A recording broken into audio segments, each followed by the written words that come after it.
సర్వోన్నతుడైన దేవునికి, సర్వశక్తిమంతుడైన దేవునికి, సకలాశీర్వాదాలకు కారణభూతుడైన మహాదేవుడైన మన కన్న తండ్రికి, ఆయన ప్రియకుమారుడు, ఈ లోక రక్షకుడు, మనుషులందరికీ ప్రభువైయున్న క్రీస్తు యేసు ద్వారా వేవేల కృతజ్ఞతాస్తుతులు, స్తోత్రాలు పరిశుద్ధాత్మ సహాయముతో చెల్లిస్తూ ఉన్నాను. అలాగే యేసుక్రీస్తు రక్తములో కడగబడి పరిశుద్ధాత్మ చేత ముద్రింపబడి ఆత్మ సహాయముతో ఆయన రాజ్యానికి వారసులుగా, వారధులుగా ఉండడానికి పిలువబడి ఆ రాజ్య సువార్తను సకల జనుల సాక్షార్థమై ప్రకటించాలని ఆశ కలిగిన మీ అందరికీ ప్రభువైన యేసుక్రీస్తు నామములోనే నా వందనాలు, శుభములు తెలియచేస్తూ ఉన్నాను. ఈరోజు దేవుని వాక్యాన్ని మనము ఆలోచించి దాని గొప్పతనాన్ని తెలుసుకొని అనేకులకు తెలియచేద్దాం. ఈ లోకంలో ఆది మానవుడైన ఆదాము మొదలుకొని నేటి వరకు జన్మించిన మానవులలో మరి ఎంతో కొంతమంది ప్రాంతాన్ని బట్టి, దేశాన్ని బట్టి, అలాగే భాషను బట్టి విడిపోయి అనేక ప్రాంతాలలో అనేక మంది వారి ఇష్టానుసారమైన దేవతలను, దేవుళ్లను సృష్టించుకొని దేవునికి దూరమైపోతున్న తరుణాన దేవుడు మరి ప్రత్యేకమైన జనాంగాన్ని ఏర్పాటు చేసుకుని వాగ్దాన ప్రకారంగా మరి వారికి నిత్యమైన దేవుడు, ఉన్నవాడైన దేవుడు, సత్యవంతుడైన దేవుడు ఎవరో వారికి తెలియచేసి వారి ద్వారా ఈ ప్రపంచానికి తెలియజేశాడు.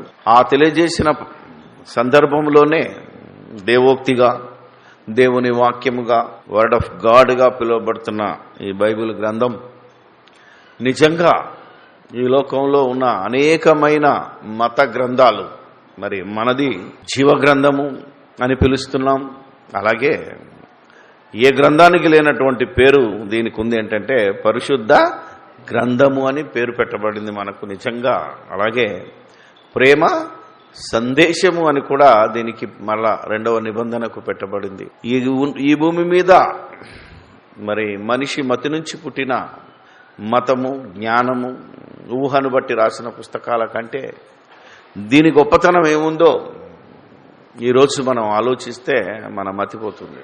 ఎందుకంటే ప్రతి గ్రంథాలలో ఏదో ఒక మనిషి రాసి అతని ఊహను బట్టి ఒక కథ రాస్తే దానికి కల్పిత కథ, దానికి కల్పిత కథ రాస్తూ దాన్ని ఎన్నో పర్వాలుగా, ఎన్నో అధ్యాయాలుగా, ఎన్నో సురలుగా విభజించుకొని అనేక మందిని ఈరోజు శాసిస్తున్న గ్రంథాల కంటే ప్రతి మనిషికి స్వతంత్రం ఇచ్చి ఆలోచించండి, ఖచ్చితమైన శాసించే గ్రంథాలు ఒక కట్టడిలో పెట్టవలసి, ఒక ఆచార సాంప్రదాయ చట్రాలలో బిగించే గ్రంథాల కన్నా స్వతంత్రం ఇచ్చి ప్రతి మనిషికి నిర్ణయించుకునే శక్తినిచ్చి వారిని దేవుని యొద్దకు నడిపించగలిగే ఈ జీవ గ్రంథంలో ఒక అద్భుతమైన విషయం దాగి ఉన్నది. ఏంటంటే బైబిల్ యొక్క గొప్పతనాన్ని మనం ఈరోజు ఆలోచించగలిగితే ఈ బైబిల్లో ఎన్ని పుస్తకాలు ఉండాలో, ఎంతమంది బైబిల్ను రాయాలో, ఈ బైబిల్ ఈ ప్రపంచానికి ఎలా వెలుగునిస్తుందో తనకు తానుగానే సాక్ష్యం చెప్పుకున్న ఏకైక గ్రంథం ఇది. అందుకే యేసుక్రీస్తు ఈ లోకానికి వచ్చి ఒక చక్కని మాటను మనతో పలుకుతున్నాడు. ఆయన సిలువ వేయబడక ముందు పిలాతునొద్దకు మరి తీర్పు తీర్చడానికి పిలాతునొద్దకు నడిపించిన సమయాన యోహాను రాసిన సువార్త 18వ అధ్యాయంలో ఒక మాట మాట్లాడాడు. ఆయన 37, 38 వచనాలను మనం చదివితే అందుకు పిలాతు నీవు రాజువా అని ఆయనను అడగగా యేసు నీవన్నట్టు నేను రాజునే, సత్యమును గూర్చి సాక్ష్యమిచ్చుటకు నేను పుట్టితిని. It's wonderful word. సత్యాన్ని గురించి నేను సాక్ష్యం ఇచ్చుటకు అనే ఒక మంచి మాటను ఉపయోగించి అప్పుడు ఆయన ఏమన్నాడు, సత్యం అంటే ఏంటి అన్నాడు. ఎందుకంటే ఇప్పుడు మీరు అర్థం చేసుకోవాలి, సత్యమును గురించి సాక్ష్యం ఇచ్చుటకు నేను పుట్టి తినంటే అసలు యేసుక్రీస్తు ఈ లోకానికి వచ్చింది, పరలోకంలో పుట్టింది సత్యమును గురించి సాక్ష్యం ఇచ్చుటకు. ఇంతకు సత్యం అంటే 17వ అధ్యాయంలో రాయబడిన మాట ప్రకారంగా 17వ అధ్యాయం అది 17వ అధ్యాయము 17వ వచనం. సత్యమందు వారిని ప్రతిష్ఠ చేయము, సత్యమందు వారిని ప్రతిష్ఠ చేయము, నీ వాక్యమే సత్యము. అంటే ఆయనను గురించి, ఆయన సాక్ష్యం చెప్పుకోవడానికి, ఆయనను గురించి వ్రాయబడిన సంగతులను గురించి ఆయనే సాక్ష్యం ఇవ్వటానికి ఈ భూమి మీదకి వచ్చాను అనే మాట నిజంగా విచిత్రంగా ఉంది. ఈ మాట ఆయన చెప్పినప్పుడు యూదులు కూడా ఏమన్నారు అంటే 8వ అధ్యాయానికి వెళ్తే ఆల్రెడీ ప్రారంభంలోనే యేసుక్రీస్తు నేను దేవుని కుమారుడని ఈ లోకాన్ని రక్షించడానికి వచ్చానని సాక్ష్యం వాక్యం చెప్తున్నప్పుడు ఒక చక్కని మాటను ప్రయోగించాడు. యోహాను రాసిన సువార్త 8వ అధ్యాయము 12 నుంచి చదువుదాం. మరలా యేసు నేను లోకమునకు వెలుగును, నన్ను వెంబడించువాడు చీకటిలో నడవక జీవపు వెలుగు కలిగి ఉండునని వారితో చెప్పను. ఈ లోకంలో ఉన్న వెలుగు కాదు, లోకానికి వెలుగిచ్చటానికి సూర్యచంద్ర నక్షత్రాలు ఉన్నాయి. నేను ఈ లోకానికి వెలుగును. ఏ లోకానికంటే పాపపు జీవితంలో, చీకటి జీవితంలో బ్రతుకుతున్న ప్రతి వాడికి నేను వెలుగును. నా వెలుగులో మీరు నడవాలి అని మరి ఆ యొక్క మాటను చెబుతూ జీవించటానికి కావలసిన వెలుగు, ఎల్లప్పుడూ నిత్యము జీవించి దేవలోకానికి వెళ్ళవలసిన వెలుగిది. అందుకే దీన్ని ఒక మాట అన్నారు, నీ వాక్యము. అంతకుముందు నా ప్రవక్తలు ఏమన్నారు అంటే, నీ వాక్యము నా పాదములకు దీపమునై ఉన్నది, నా త్రోవలకు వెలుగై ఉన్నది అని కీర్తనాకారుడు ఒక చక్కని మాటను ప్రయోగించాడు. గనక దాని ప్రకారంగా ఆయన ఏదైతే చెప్పాడో ఇప్పుడు నేను చెప్తున్నాను మీకు వెలుగునని అన్నాడు. అప్పుడు కాబట్టి పరిసయ్యులు నిన్ను గూర్చి నీవే సాక్ష్యం చెప్పుచున్నావు, నీ సాక్ష్యము సత్యము కాదని ఆయనతో అనగా, యేసు నేను ఎక్కడి నుండి వచ్చి తినో ఎక్కడికి వెళ్ళుదునో నేనెరుగుదునో. ఇట్స్ వండర్ఫుల్ వాడు. నా సాక్ష్యము మీరు అనుకుంటున్నారు, కానీ నేను ఎక్కడి నుంచి వచ్చానో, నేను ఎక్కడికి వెళుతానో నాకు తెలుసు, మీకు తెలియదు. నన్ను గూర్చి నేను సాక్ష్యము చెప్పుకొనినను నా సాక్ష్యము సత్యమే. నేను ఎక్కడి నుండి వచ్చుచున్నాను, ఎక్కడికి వెళ్ళుచున్నాను మీరెరగరు. మీరు శరీరమును బట్టి నేను శరీరమును బట్టి తీర్పు మీరు శరీరమును బట్టి తీర్పు తీర్చుచున్నారు, నేనెవరికి తీర్పు తీర్చను. నేను ఒక్కడనై ఉండక నేనును నన్ను పంపిన తండ్రియు కూడా ఉన్నాము గనుక నేను తీర్పు తీర్చినను నా తీర్పు సత్యమే. ఇంకా కిందికి వెళ్తే నన్ను గూర్చి నా తండ్రి కూడా సాక్ష్యం ఇస్తున్నాడు. అంటే దేవుడు సాక్ష్యం ఇస్తున్నాడు. ఎవరైతే ఈ భూలోకానికి వచ్చారో వాక్యమై ఉన్నాడో ఆ వాక్యము కూడా తన్ను గూర్చి తాను సాక్ష్యం ఇస్తున్నది. అంటే దీనిలోని అర్థాన్ని మనం గమనించాలి. ఈరోజు ఆలోచిస్తే ఈయనే వాక్యం అంటే ఆదికాండములో 1వ అధ్యాయము 1వ వచనము నుండి ప్రకటన గ్రంథము ఆఖరి అధ్యాయము ఆఖరి వచనాన్ని వరకు దీన్ని ఏమన్నామంటే దేవుని వాక్యము, ద వర్డ్ ఆఫ్ గాడ్. ఆలోచించాలి. ఇప్పుడు దీనిని దేవోక్తులని, స్క్రిప్చర్స్ అని, లేఖనాలని, ప్రవచనాలని ఎన్నో పేర్లతో పిలిచినా ఇది వాక్యం. సో ఇప్పుడు వాక్యం ఏమంటుంది అంటే, ఈ వాక్యము తన గురించి తానే సాక్ష్యం ఇచ్చుతున్నది. అంటే ఆది కాండం నుంచి ప్రకటన గ్రంథం వరకు ఎన్ని గ్రంథాలు ఉండాలో, ఎంతమంది దీన్ని రాయాలో, ఎలా ఉండాలో, దీనిని గురించి దీన్నే సాక్ష్యం ఇస్తుంది. అంటే ఇందులోనే ఉండాలి. ఇప్పుడు అంటే బైబిల్లో ఎన్ని పుస్తకాలు ఉండాలో, ఎంతమంది దీన్ని రాయాలో, ఎలా దీని వలన మానవులు మేలు పొందుతారో అన్నిటిని గురించి ఇందులోనే రాయబడి ఉన్నదే. ఇది నన్ను గురించి నేను సాక్ష్యం ఇచ్చినను, నా సాక్ష్యము నా తీర్పు సత్యమే అంటున్నాడు. ఎక్కడ ఈ వాచనం, ఎక్కడ ఈ సంగతిని రాయబడి ఉన్నది, ఎక్కడ ఈ సంగతి ప్రపంచ మానవాళికి ప్రారంభంలోనే ఎవరికైతే దేవుడు వాక్యము పరిచయం అయ్యిందో, దేవోక్తులు ఎవరి సొంతం చేయబడ్డాయో ఒకసారి మనం ఆలోచిస్తే, దేవోక్తులు యూదుల పరం చేయబడ్డాయి గనక ఆ యూదులు వారికిచ్చిన ధర్మశాస్త్రములో ఈ వాక్యము ఏ విధంగా ఉండాలి, ఎంతమంది దీన్ని రాయాలి అని ఒక చక్కని మాటను ఈరోజు మనం బైబిల్లో నుంచి చూసి దాని పర్యవసానాన్ని, దాని యొక్క పరమార్థాన్ని, దానిలో ఉన్న గూఢార్థాన్ని మనం ఈరోజు ఆలోచన చేద్దాం. ఎందుకంటే ఒక అద్భుతాన్ని దేవుడు ఈ గ్రంథంలో దాచిపెట్టాడు. అందుకే మీరు దేన్ని చదువుతున్నా బైబిల్ చదివినప్పుడు దాన్ని ఆలోచించి చదవాలని, సత్యవాక్యంను సరిగా విభజించి చదవాలని, మీరేమి వినుచున్నారో దాన్ని జాగ్రత్తగా చూసుకోవాలని హెచ్చరికలు కూడా ఇదే వాక్యము మనకు తెలియచేసింది. ఇదే మరి గ్రంథము. అందుకే దీన్ని దేవోక్తి, పవిత్ర గ్రంథం అని. ఇందులో దేవుని యొక్క ప్రతి మాట పరిశుద్ధాత్మ ప్రేరణతో వ్రాయబడి ఉన్నదని పేతురు రాసిన. ఇప్పుడు మనం ఆలోచించి నిర్గమకాండము 25వ అధ్యాయము ఈ యొక్క గ్రంథాన్ని మరి మోషే రాశాడని 5 కాండాలను దైవజనుడైన మోషే రాశాడు. కీర్తనల గ్రంథంలో ఒక కీర్తన కూడా 90వ కీర్తన ఏదైతే ఉందో అది కూడా మోషే గారు రాశారని మనకు బైబిలే మనకు సాక్ష్యం ఇస్తుంది. కనుక ఈరోజు బైబిల్ యొక్క గొప్పతనాన్ని, ఈరోజు బైబిల్ ఎంతోమంది మరి క్రైస్తవుల మధ్య విభేదాలు ఎందుకున్నాయి అని కనుక మనం ఆలోచిస్తే, యేసుక్రీస్తు ఇచ్చిన సాక్ష్యాన్ని ఆనాటి యూదులు నమ్మలేదు. ఆయనను గురించి ఆయన సాక్ష్యం చెప్తున్నావని, నువ్వు దేవుని కుమారుడు అంటున్నావని మరి దేవోక్తులు గనక మా సొంతము, నువ్వు దాన్ని మార్చడానికి వచ్చావని ఆయనను సిలువ వేసిన ఆ జాతి ఈరోజు వారికి ఎన్ని పుస్తకాలు ఉన్నాయో, వారి బైబిల్లో ఎన్నున్నాయో మీరు తెలుసుకుంటే ఆశ్చర్యపోతారు. వారికి ఉన్న బైబిల్, యూదులకున్న బైబిల్, ఈరోజు మనం ఏ యూదులని ఇశ్రాయేల్ అని పొగుడుతున్నారు ఈనాటి భక్తులు, వాళ్ళకి తెలియదు. వాళ్ళ దగ్గర ఉన్న బైబిల్ కేవలం 24 పుస్తకాలే ఉంటాయి, గుర్తుపెట్టుకోండి. యూదులకు నేటికి ఇశ్రాయేలులకు దగ్గర ఉన్న బైబిల్ 24 గ్రంథాలతో ఉంటుంది.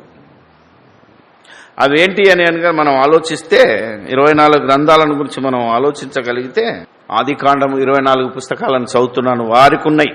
ఇప్పటి వరకు వారు పాటిస్తున్న గ్రంథాలు జాగ్రత్తగా వినండి. ఆది కాండము, నిర్గమకాండము, లేవియ కాండము, సంఖ్యాకాండము, ద్వితీయోపదేశ కాండము, యెహోషువ, న్యాయాధిపతులు, రూతు, సమూయేలు 1, 2 కూడా ఒకటే పుస్తకం. మనకు సమూయేలు మరి 1, సమూయేలు 2గా ఉంది. అలాగే రాజుల గ్రంథం 1, 2 ఒకటి పుస్తకంగానే ఉంటుంది. దినవృత్తాంతముల గ్రంథము కూడా 1, 2 భాగాలు కలిపి ఒకటే పుస్తకంగా ఉంటుంది.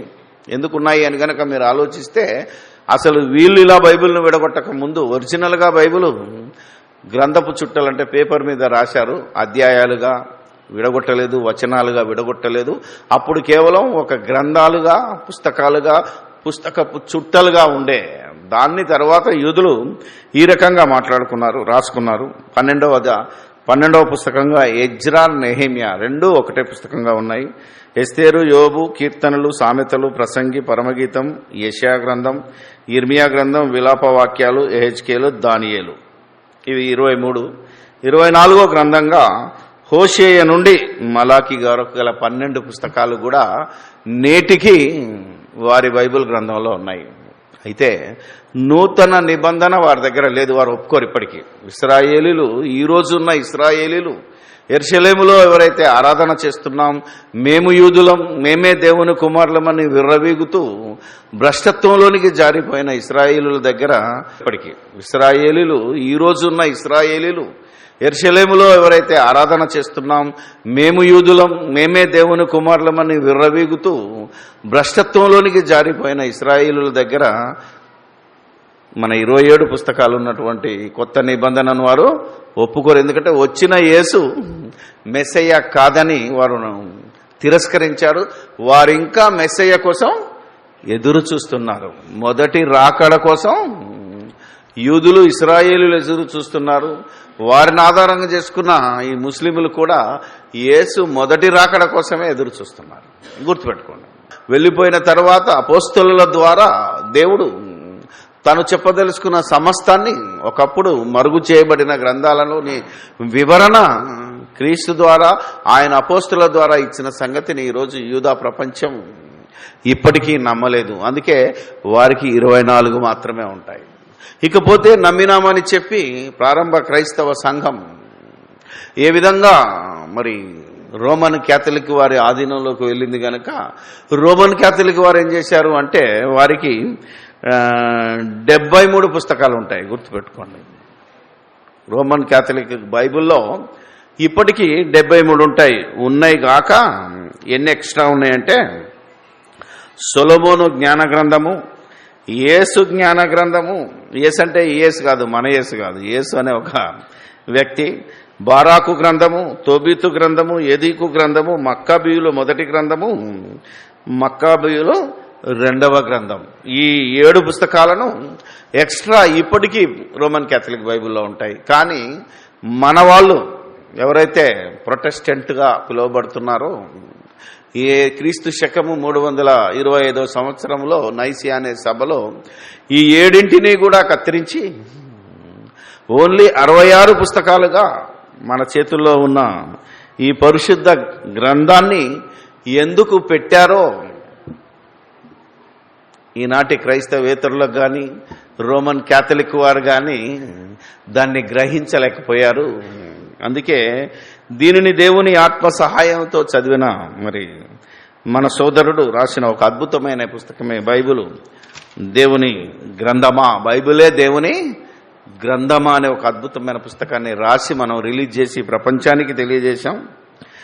దీంట్లో ఎన్ని రాశామో, ఎందుకు రాశామో, దేవుడు యేసుక్రీస్తును ఈ లోకానికి ఎందుకు పంపి ఆయన చేత సత్యమును గురించి నేను సాక్ష్యం ఇచ్చుటకు పుట్టి తిని, నా గురించి నేను సాక్ష్యం చెప్పుకున్నా అది సత్యమే, నా గురించి తండ్రి కూడా సాక్ష్యం చెప్తున్నాడనే మాటలు పలికించిన దాని పరమార్థాన్ని ఈరోజు మనం ఆలోచిస్తే అద్భుతంగా ఉంది. అందుకే ఇప్పుడు నిర్గమాకాండము 25వ అధ్యాయము 31 నుంచి మరియు నీవు మేలిమి బంగారుతో దీపవృక్షమును చేయవలెను. మోషేతో చెప్తున్నాడు దేవుడు. దీపవృక్షం, దీపమే ఒక వృక్షముగా పిలువబడుతుంది. యేసు ప్రభు వాక్యము దీపమై ఉన్నదని ఆయన చెప్తే ఈ దీపాన్ని మంచం కింద పెట్టరు, మరి కొంచెము మీద అన్నాడు. అంటే ఒక స్తంభం మీద పెడతారు. ఆ దీపానికి స్తంభం అంటే దీపమునకు ఆధారం, వాక్యము ఒక దగ్గర పెట్టడానికి ఆధారము అని అర్థం తీసుకున్నాను. అందుకే దీన్ని దీపవృక్షం.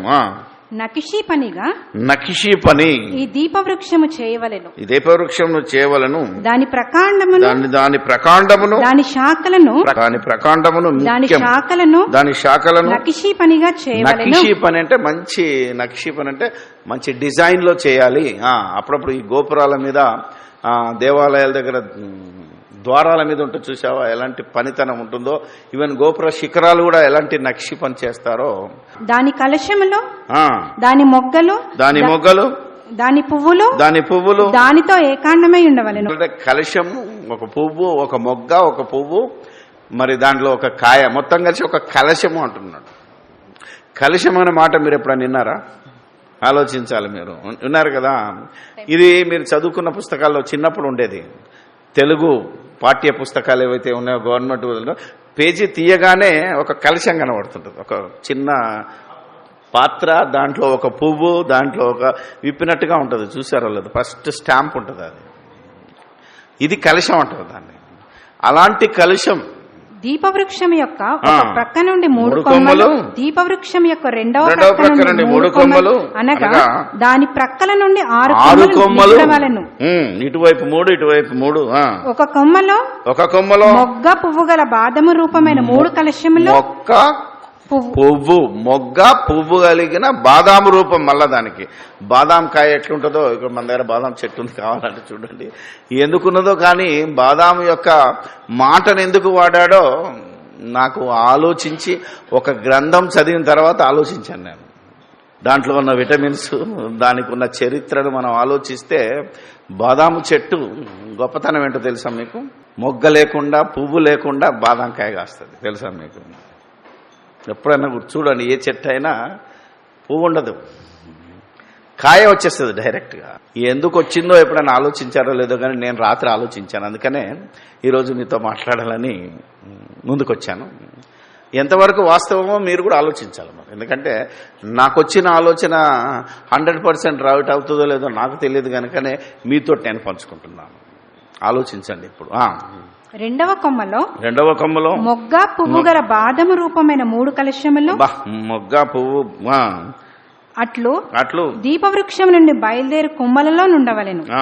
మరియు దీపవృక్ష ప్రకాండములో బాదము రూపమైన 4 కలశములను వాటి మొగ్గలను వాటి పువ్వులను ఉండవలెను. దీపవృక్ష ప్రకాండము నుండి నిగుడు 6 కొమ్మలకు దాని 2 కొమ్మల కింద ఏకాండమై ఒక్కొక్క మొగ్గ చొప్పున ఉండవలెను. వాటి మొగ్గలు వాటి కొమ్మలు దానితో ఏకాండమవును. అదంతయు మేలిమి బంగారంతో చేయబడిన ఏకాండమైన పనిగా ఉండవలెను.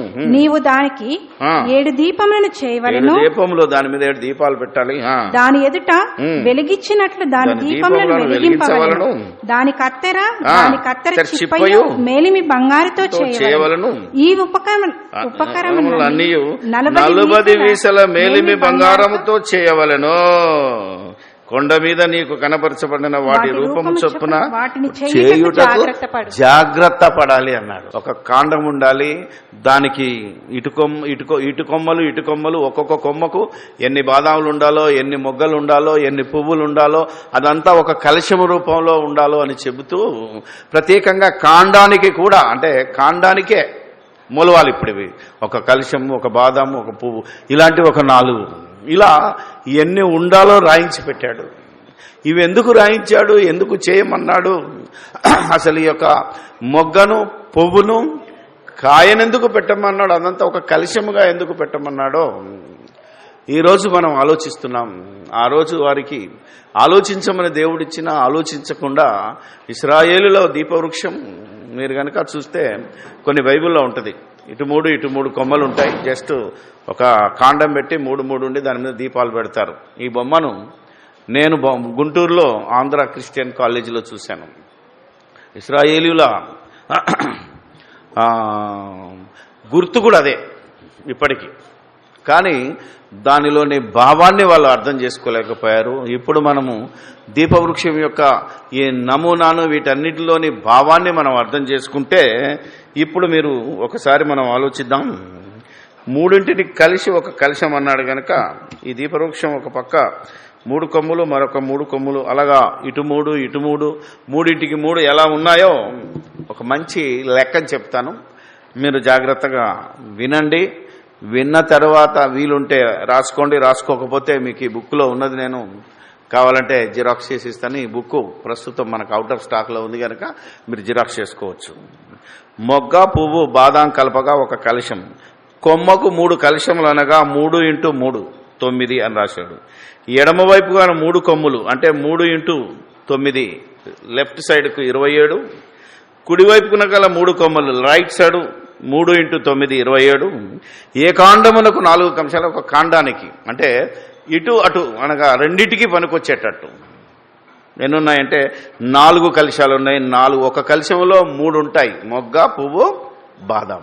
సో 4 × 3 12. ఇప్పుడు మీరు ఆలోచిస్తే దీపవృక్షమునకు కుడివైపు మధ్యలో ఎడమవైపు గల కలశాల పువ్వులు బాదములు వివరాలను మనం సరిగ్గా ఆలోచిస్తే కుడివైపున 27, ఏకాండం మధ్యలో 12, ఎడమ వైపున 27. మొత్తం కలిస్తే ఎన్ని వచ్చాయంటే 27, 12, 27 మొత్తానికి 66 వచ్చాయి. ఈ 66 ఎలా వచ్చాయంటే 22 మొగ్గలు వస్తాయి దాంట్లో, 22 పువ్వులు వస్తాయి దాంట్లో, 22 బాదాం కాయలు వస్తాయి. మొత్తం కలిపిన 66 వస్తాయి. ఈ 66 కలశాలు కుడివైపున 9, ఒక కలశానికి 9 ఇటు 9 అటు, ఏకాండము 4, మొత్తం కలశాలు 22, ఒక కలశానికి 3 చొప్పున 22 × 3 66. ఏకాండానికి మొత్తం 12 ఉన్నాయి. ఈ 12 పాత నిబంధనకు సంబంధించిన 39 పుస్తకాల్లో చివరి పుస్తకాలైన హోషేయ నుండి మలాకి వరకు గల చిన్న పుస్తకాలు రాసిన 12 పుస్తకాలు. ఈ యొక్క 12 పుస్తకాలు ఇశ్రాయేలులకు ఒకే పుస్తకంగా ఈనాటికి వారికి ఉన్నాయి. కాబట్టి దీపవృక్షమందు ఎడమవైపున 3 కొమ్మలంటే 9 మొగ్గలు, 9 పువ్వులు, 9 బాదాములు. ఏ కాండములో 4 మొగ్గలు, 4 పువ్వులు, 4 బాదాములు, మొత్తం 39. అందుకే ఇశ్రాయేలులకు ఇచ్చిన గ్రంథములో లెఫ్ట్ సైడ్కి 39 పుస్తకాలు ఉన్నాయి, రైట్ సైడ్కి మనకి ఎన్ని ఉన్నాయో తెలుసా? 27 ఉన్నాయి. మొత్తం కలిపితే 66 వచ్చాయి. దీపవృక్షం, మానవాళికి వెలుగునివ్వవలసిన ఈ దీపవృక్షం, దీని బైబిల్లో దీని పేరు మరి సామెతల గ్రంథం 3లోకి వెళ్తే ఇది జీవవృక్షంగా పిలువబడింది. యేసే ఏమన్నాడంటే, నేనే ఏమన్నాడో తెలుసా మీకు, నేను ద్రాక్షావల్లిని, తీగలు అంటే ఈయన వృక్షంతో పోల్చుకున్నాడు. ఈ వాక్యాన్ని ఎలా చెప్పాడు అంటే, ఇంకా కొన్ని సాక్ష్యాలను మనం చూస్తే, యెహోవా ధర్మశాస్త్రమందు దివారాత్రములు ధ్యానించువాడు ధన్యుడు వాడు, ఆకు వాడక తన కాలమందు ఫలమిచ్చు చెట్టు. చెట్టుతోనే ఎందుకు పోల్చాడు అంటే, మీ అందరికీ తెలుసు, ఈరోజు ప్రపంచానికి బ్రతికిస్తున్నది ఏంటిది? చెట్టే. మనం బ్రతకడానికి అతి ప్రాముఖ్యమైనది ఈ లోకంలో మాంసాహారం కాదు, మొట్టమొదట మనకి ఇచ్చింది కూడా ఏంటిది? దాన్ని ఈరోజు ఏమంటున్నాం? వెజిటేరియన్, శాకాహారం. అసలు జీవరాశులు కూడా, మనం కూడా ఆది కాండంలో ముందు మనకు వృక్షాలనే ఆహారంగా, ఆకులనే ఆహారంగా, పండ్లనే ఆహారంగా ఇచ్చాడు. లేకపోతే మనం ఏమంటారు, అది గడ్డలు, ఆకులు, అలాలు అంటారు, ఇవన్నీ తిని బతికేవాళ్ళం. ఈరోజు ప్రాణానికి మనకు కావాల్సిన ఆక్సిజన్ ఇచ్చేది వృక్షమే. అందుకే యేసుక్రీస్తు నిన్ను బ్రతికించడానికి, దేవుడు నిన్ను బ్రతికించడానికి ఆయన వృక్షమైతే మీరు తీగలుగా ఉండమన్నాడు, మీరు బ్రాంచెస్గా ఉండమన్నాడు, అసలు నువ్వే ఒక చెట్టుగా ఉండమన్నాడు. తెలుసా? దీన్ని దీపవృక్షంతో పోలవడానికి ఎన్నో ఆధారాలు బైబిల్లో ఉన్నవి. జీవజలముల నది మరి ఆ పరిశుద్ధ పట్టణం నుంచి పారుతున్నప్పుడు దానికి ఇటువైపున అటువైపున వృక్షాలు ఉన్నాయి. అవి నెలకు 12 కాయలు కాస్తాయి. దాని ఆకులు జనములకు స్వస్థపరచడానికి ఉపయోగిస్తాయని హెచ్కేల్ గ్రంథం 47వ అధ్యాయం 12లో చెప్తే, దాని పర్యవసరం, దాని యొక్క నెరవేర్పును ప్రకటన 22లో ప్రారంభంలో చెప్పాడు. నెలకు 12 కాయలు అంటే ఒకప్పుడు జీవవృక్షం ఏ విధంగా ఈ లోకానికి వచ్చిందో, ఇప్పుడు జీవవృక్షం నువ్వే వృక్షమై 12 వృక్షాలంటే 12 మంది అపోస్తలులు ఆనాడు కాసి వారి మాటల ద్వారా జనాలు స్వస్థత పొందారు. వారు రాసిన మాటల ప్రకారంగానే ఈ రోజు కూడా దీని ఆకులు అంటే ఈ వాక్యాన్ని మనం తిని స్వస్థత పొందుతున్నాం. ఎంత గొప్ప సంగతి ఉన్నదో ఈరోజు మనం ఆలోచించాలి. ఇకపోతే ఈ బాదాము, ఈ పువ్వు, ఈ మొగ్గల సంగతి తేల్చాలి. ఎందుకు వాటిని మొగ్గతో పోల్చాడు? ఎందుకు కొన్నిటిని పువ్వుతో పోల్చాడు? ఆ పువ్వు తర్వాత కాయలు ఎందుకు చూపించాడో తెలుసా మీకు? ఆలోచించగలిగితే ఒక సంగతి నాకు ప్రసంగి గ్రంథం చదివిన తర్వాత, ప్రసంగి గ్రంథం మనం చచ్చిపోయినప్పుడు, మనుషులు చచ్చిపోయినప్పుడు వాడుకుంటారు ఈ మాట, కానీ ఈ ప్రసంగి 12లో ఏం రాసిందో, ఎవరి కోసం రాసిందో మీకు చూపిస్తాను. ఇప్పుడు 12వ అధ్యాయము మరొకసారి వివరంగా చెప్తాను, కానీ ఇప్పుడైతే షార్ట్ కట్గా మనకున్న సమయాన్ని బట్టి ఒక్కొక్క వచనాన్ని మనం స్పీడ్గా ఆలోచిద్దాం. చదవమ్మా. దుర్దినములు రాకమునుపే, దుర్దినములు రాకముందే ఇప్పుడు వీటి యందు నాకు సంతోషం లేవని నీవు చెప్పు సంవత్సరములు రాకముందే, తేజస్సునకును సూర్యచంద్ర నక్షత్రములకును చీకటి కమ్మకముందే, వాన వెలిసిన తర్వాత మేఘములు మరలా రాకముందే, నీ బాల్య దినములందే నీ సృష్టికర్తను స్మరణకు తెచ్చుకోనుమో అన్నాడు. ఒక్క నిమిషం. ఇవన్నీ ఎవరికి రాస్తున్నాడు ప్రసంగి? మనకు కాదు. ఎవరికి? ఇశ్రాయేలీలకు రాస్తున్నాడు. ఎందుకంటే వారికి దుర్దినములు, ఎందుకంటే త్వరలో వారి ధర్మశాస్త్రం కొట్టివేయబడుతుంది, వారు భయంకరమైన దినాలను అనుభవించబోతున్నారు గనక ఆ దినములు రాకమునిపే ఇశ్రాయేలీలారా, నీవింకా బాల్య దశలో ఉన్నావు, నీ యొక్క సృష్టికర్తను నువ్వు స్మరించుకో. ఎందుకంటే త్వరలో సూర్యుని చీకటి కమ్మే దినం రాబోతుంది, మీకు బాధాకరమైన దినాలు రాబోతుంది. అందుకే సూర్యుని చీకటి కమ్మక మునిపే అన్నాడు. ఎందుకు? త్వరలో సూర్యుని చీకటి కమ్మి చంద్రుడు ఎర్రబడి మీకున్న దేవాలయం తిరిగి బండలు బద్దలయ్యే కాలం రాబోతున్నది, అప్పుడు మీకు శ్రమ అన్నాడు. ఆ దినము మహా భయంకరమైన శ్రమ దినము, అదే యెహోవా ఏర్పాటు చేసిన దినము. ఇప్పుడు వాళ్ళకి చెప్తున్నాడు, మనకు కాదని గుర్తుపెట్టుకోవాలా. ఇప్పుడు ఇవన్నీ మనం ఎందుకు వాడుకుంటున్నాము అంటే మనకు కూడా కలిసి వస్తుంది కనుక, అంతే తప్ప ముందు వాళ్ళకి చెప్పాడు. తర్వాత చదవమ్మా. ఆ దినమున ఇంటి కావలి వారు వణుకుదురు, బలిష్ఠులు వంగుదురు, విసురువారు కొద్దిమంది అగుట చేత పని చాలించుకొందురు, కిటికీలలో గుండా చూచువారు కానలేకనుందరు. కావలి వారు బలిష్ఠులు వణుకుదురట. యెహోవా దినమందు ఆ బండలు బద్దలైనప్పుడు ఎంతమంది వణికారో ఆ దినం ఏంటిదో మీకు తెలుసు. కావలి వారు వణుకుతున్నారు. సమాధికి కావలి పెడితే దేవదూత రాగానే వణికి సచ్చిన వారుగా అయిపోయిన సంగతిని మనం జ్ఞాపకం చేసుకుంటే ఆ దినము యేసుక్రీస్తు యొక్క మరణ దినము అని మనం ఆలోచిస్తే అద్భుతంగా ఉంటుంది. ఆ తర్వాత ఇప్పుడు తిరగటి రాళ్ల ధ్వని తగ్గిపోను, వీధి తలుపులు మోయబడును, పిట్ట యొక్క కూతకు ఒకడు లేచును, సంగీతమును చేయ స్త్రీలు నాదము చేయి వారందరూ శబ్దముగా ఉంచబడుదురు, ఎత్తు చోట్లకు భయపడుదురు, మార్గములందు భయంకరమైన కనబడును, బాదము వృక్షము పువ్వులు పోయెను. It's wonderful thing. ఆ ఒక్కరోజే సృష్టిలో బాదాం చెట్టు పువ్వు పూసింది. ఇది అద్భుతం. ఈ పువ్వును ఎందుకు అక్కడ వాడాడో నేను ఇప్పుడు లింక్ చేశాను. ఆలోచించాలి. బాదాము చెట్టు, బాదాం కాయ ఉన్నది, పువ్వు లేకుండా కాయలు వస్తాయి ఇప్పుడు, కానీ ఆనాడు మాత్రం పువ్వు పూసింది, ఆ తర్వాత కాయ కాసింది. సో వండర్ఫుల్ థింగ్ అన్నమాట. ఇది ఎన్నడు జరిగింది? సూర్యుడు చీకటి కమ్మిన దినాన, అంటే యేసుక్రీస్తు సిలువ వేయబడిన దినాన్ని ఇది జరిగింది అని చెప్పడానికి ఇన్ని సంగతులు.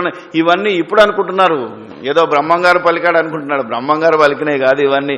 ఏవైతే వండర్స్ ఉన్నాయో అన్నీ బైబిల్లో పలికినవే మన బ్రహ్మం గారు కాపీ కొట్టారు అంతే తప్ప, బ్రహ్మం 200 సంవత్సరాలైతే ప్రసంగి క్రీస్తుకు పూర్వము 1000 సంవత్సరాల క్రితం ఉన్నాడు.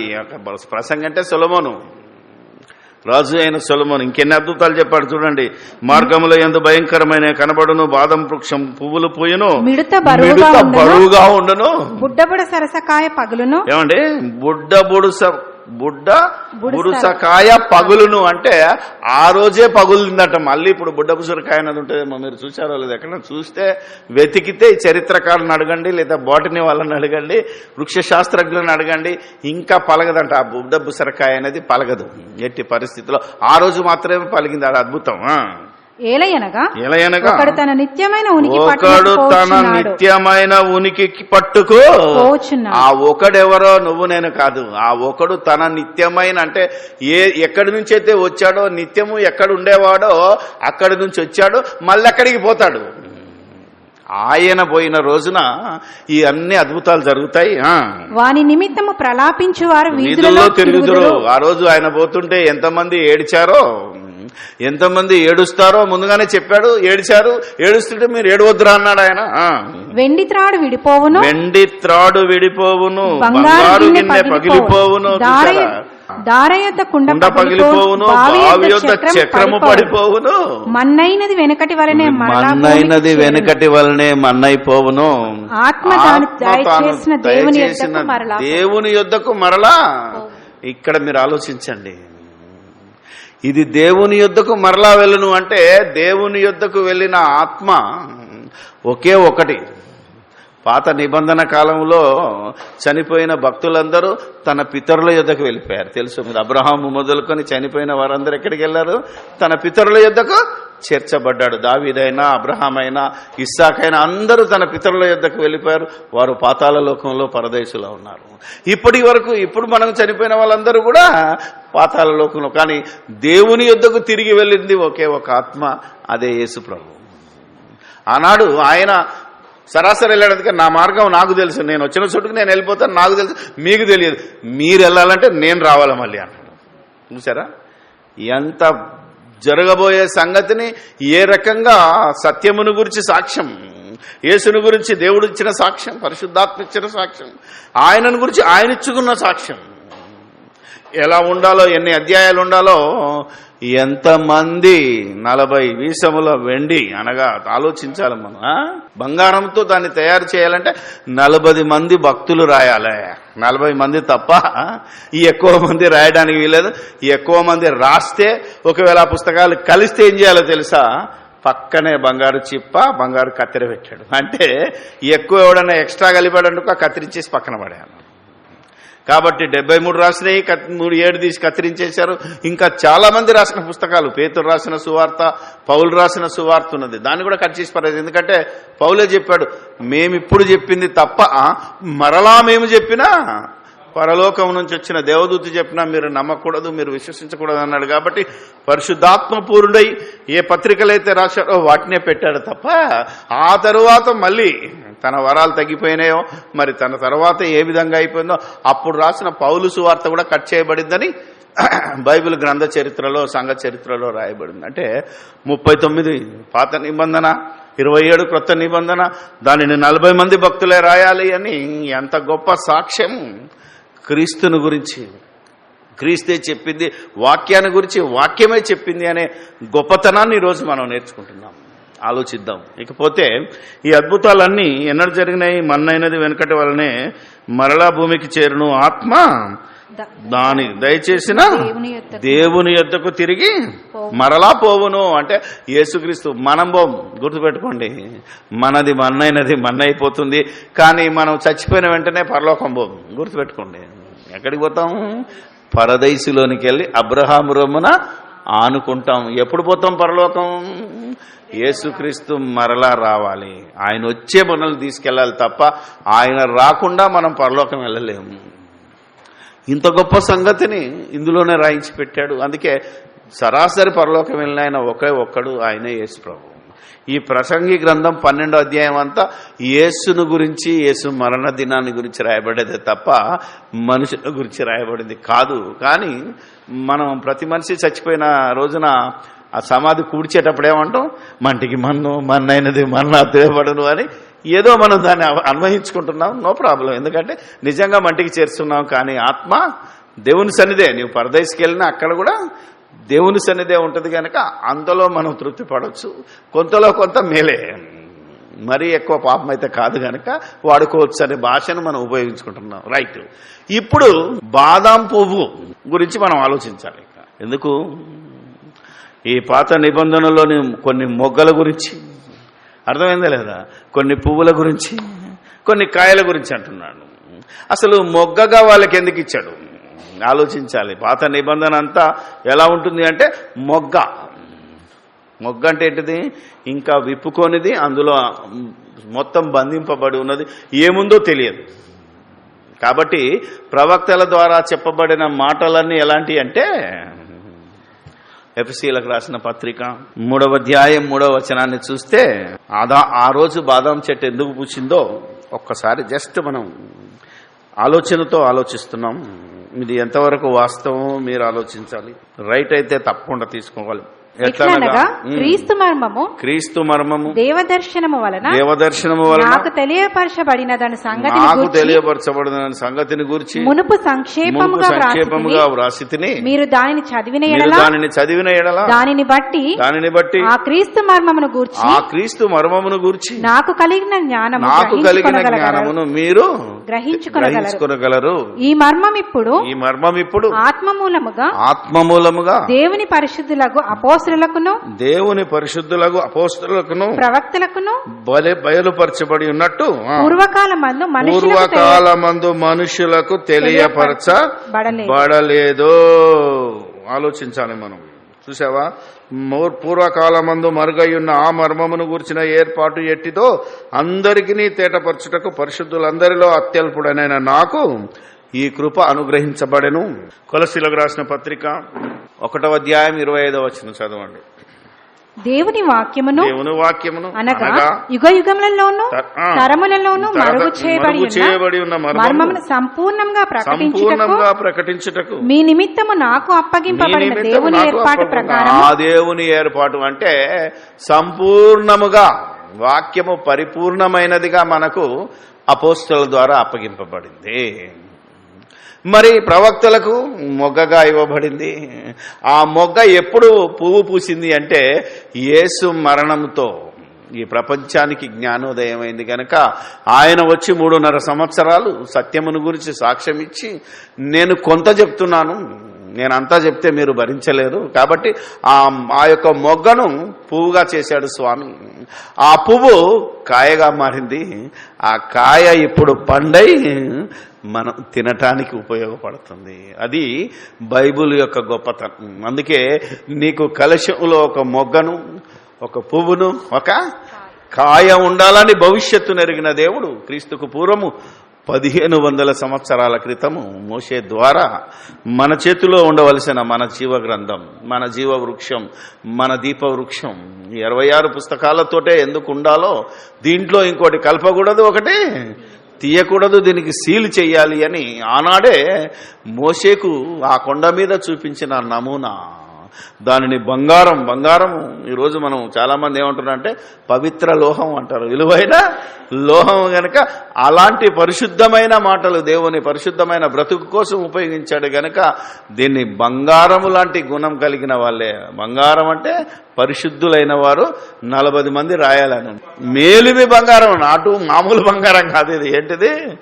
మామూలు బంగారం 22 క్యారెట్ అయితే 24 క్యారెట్స్ ఇంకా పవర్ఫుల్ అంటే మేలిమి బంగారం అన్నాడు. అంటే ప్రవక్తలు ఎలాంటి మేలిమి గుణ సంపన్నులో, మనకు బైబిల్ రాసిన భక్తులు ఎంతటి మేలిమి బంగారము లాంటి వారో దేవుడు ముందుగానే చెప్పాడు. కాబట్టి పరిశుద్ధులకు అప్పగింపబడిన ఈ బోధ నిమిత్తము మీరు పోరాడవలనని యూదాపత్రిక 3వ అధ్యాయంలో రాస్తున్నాడు.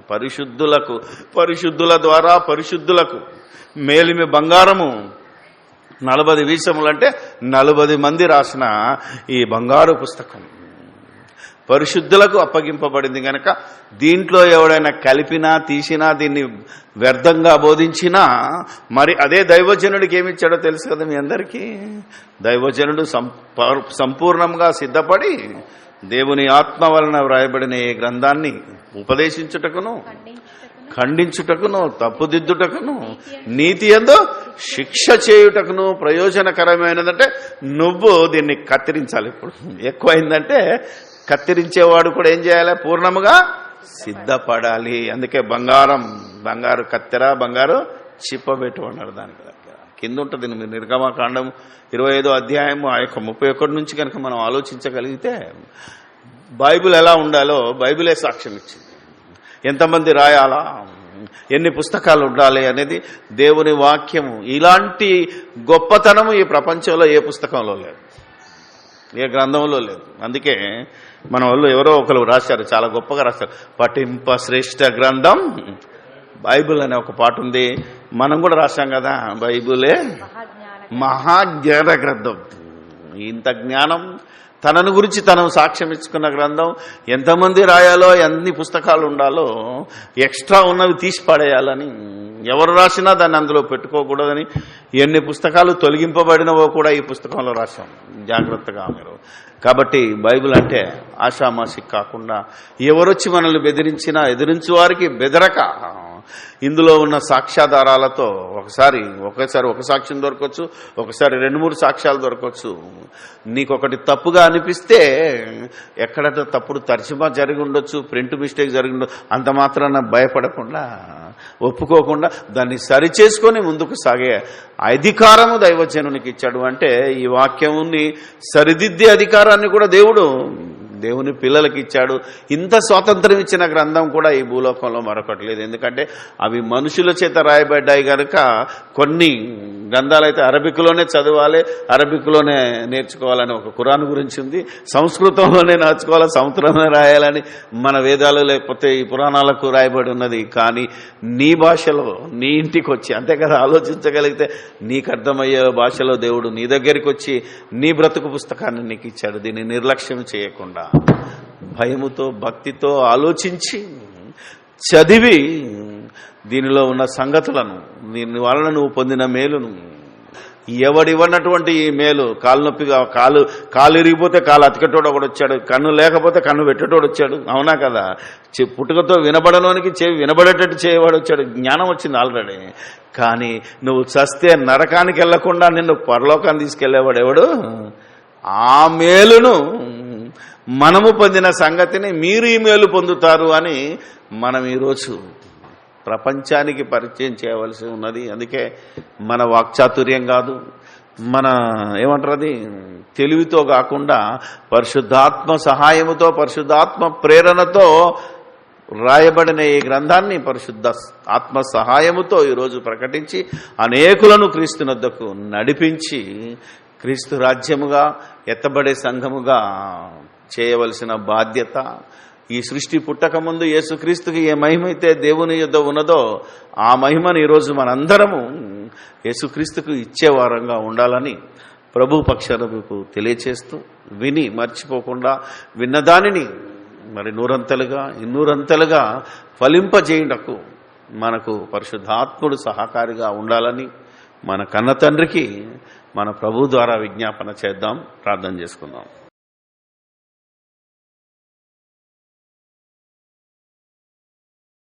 పరిశుద్ధుడమైన మా తండ్రి, పరలోకమందును మోకరించినా మోకరించకపోయినా, నమ్మినా నమ్మకపోయినా మనుషులందరిలో అందరిగా వ్యాపించి ఉన్న మా కన్న తండ్రి, మీకు స్తోత్రాలు చెల్లిస్తూ ఉన్నాం. జగత్పునాది వేయబడక మునుపే మీరు ఏర్పాటు చేసుకున్న మీ సంకల్పాన్ని బట్టి మీకు అనేక మంది పిల్లలు కావాలని, ఆ పిల్లలు మీ కుమారుడైన యేసుక్రీస్తు ద్వారా అనగా వాక్యము ద్వారా అనగా మా చేతుల్లో ఉన్న ఈ జీవ గ్రంథము బైబిల్గా పిలువబడుతున్న మా బతుకు పుస్తకం ద్వారా అనేకులు మీ ఎదుట పరిశుద్ధులుగా నిర్దోషులుగా నిలబడాలనే మీ సంకల్పాన్ని బట్టి మీకు స్తోత్రాలు చెల్లిస్తూ, మీ భక్తుల ద్వారా రాయించిన విషయాలను మేము ఆలోచించాం.